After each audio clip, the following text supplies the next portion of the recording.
सपा के राज में गुंडागर्दी चरम सीमा पर थी। आज उत्तर प्रदेश में योगी आदित्यनाथ की हुकूमत में रात में 7 बजे नहीं, रात में 1 बजे कोई भी महिला अकेले रोड पर जा सकती है, घूम सकती है।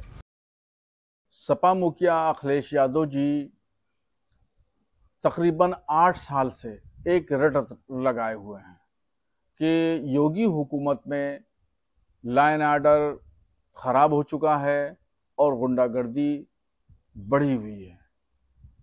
मैं उनसे ये कहना चाहता हूं कि वो अपने शासनकाल को देखें।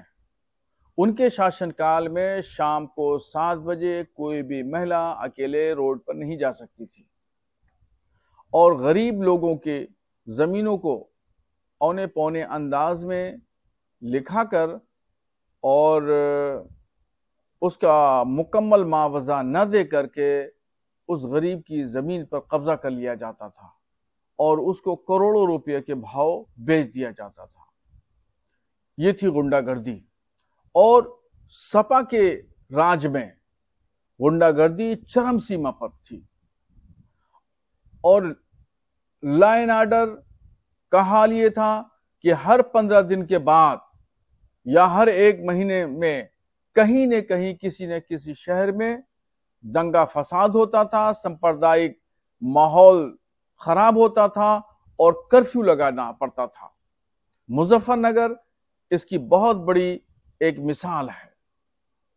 और आज उत्तर प्रदेश में योगी आदित्यनाथ की हुकूमत में रात में 7 बजे नहीं, रात में 1 बजे कोई भी महिला अकेले रोड पर जा सकती है, घूम सकती है। लॉ एंड ऑर्डर की सिचुएशन बेहतरीन और शानदार है। अभी कांवड़ की यात्रा निकली, उसके बाद में मुहर्रम का जुलूस, फिर अभी ईद मिलादुन नबी के जुलूस शान शौकत से निकले और कोई सांप्रदायिक दंगा तो छोड़िए, किसी भी हिंदू को या किसी मुसलमान को खराश तक नहीं लगी। पुलिस के इंतजामात बेहतरीन थे और शानदार तरीके से कांवड़, मुहर्रम, ईद मिलादुन नबी के जुलूस और तमाम हिंदू और मुसलमानों के त्योहार अच्छे तरीके से संपन्न हुए। इसको कहते हैं लाइन ऑर्डर। और अखिलेश यादव के दौरान जब वो मुख्यमंत्री हुआ करते थे तो लाइन ऑर्डर का वजूद नहीं था और वो रट लगाए हुए हैं मौजूदा हुकूमत के खिलाफ। लाइन ऑर्डर को लेकर के, गुंडागर्दी को लेकर के उनको अपना कार्यकाल देखना चाहिए।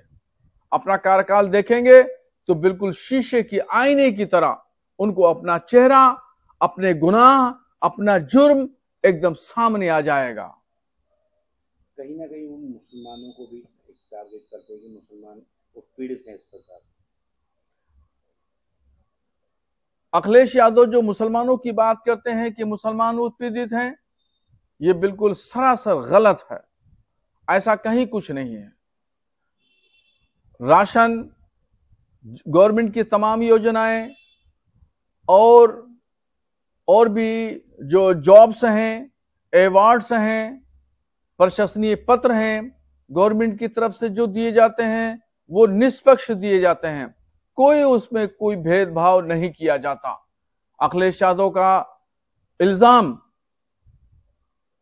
बिल्कुल निराधार है और जो उनकी एक रट, हर चीज में उनका नेगेटिव, मनफी पहलू, मनफी बयान, नेगेटिव बयान जो आता है उसको उनको एनालिसिस करना चाहिए, खुद देखना चाहिए, अपने गिरबान में झांक करके देखना चाहिए कि उनके शासनकाल में क्या दिया गया। उनके शासनकाल में मुसलमानों को कौन से अवार्ड, कौन सी नौकरियां, कौन से जॉब दिए गए। वो तो सिर्फ एक विशेष बिरादरी को नवाजते थे। वहां पर सिर्फ एक विशेष बिरादरी के लोगों को ही मकाम और मर्तबा हासिल था। मुसलमान तो उनके शासनकाल में भी हाशिए पे थे। उनको खुद इस बात को एहसास है। योगी सरकार जनहितैषी काम कर रही है, बिन निष्पक्षता से। योगी हुकूमत उत्तर प्रदेश की आवाम के लिए काम कर रही है। निष्पक्ष काम कर रही है, इंसाफ पर मबनी काम किया जा रहा है और जनता के हितों के लिए काम किया जा रहा है। इसमें कहीं कोई भेदभाव नहीं किया जा रहा है।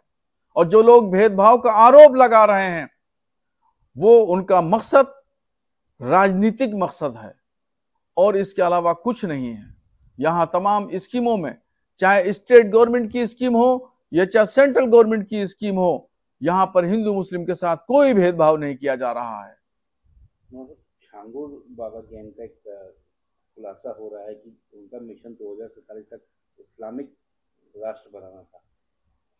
देखिए, जमालुद्दीन उर्फ छंगूर बाबा का 2047 तक इस्लामिक राष्ट्र का मंसूबा या बागेश्वर धाम के बाबा धीरेन्द्र शास्त्री जी का हिंदू राष्ट्र का वादा, ये दोनों चीजें फजूल हैं, भारत की जनता को गुमराह करने वाली हैं।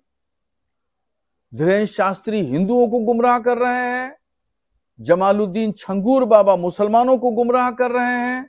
ये दोनों लोग एक ही कैटेगरी में खड़े हैं।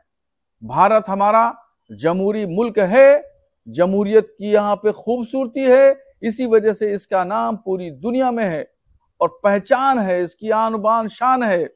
ये न कभी इस्लामी राष्ट्र हो सकता है और न कभी हिंदू राष्ट्र हो सकता है।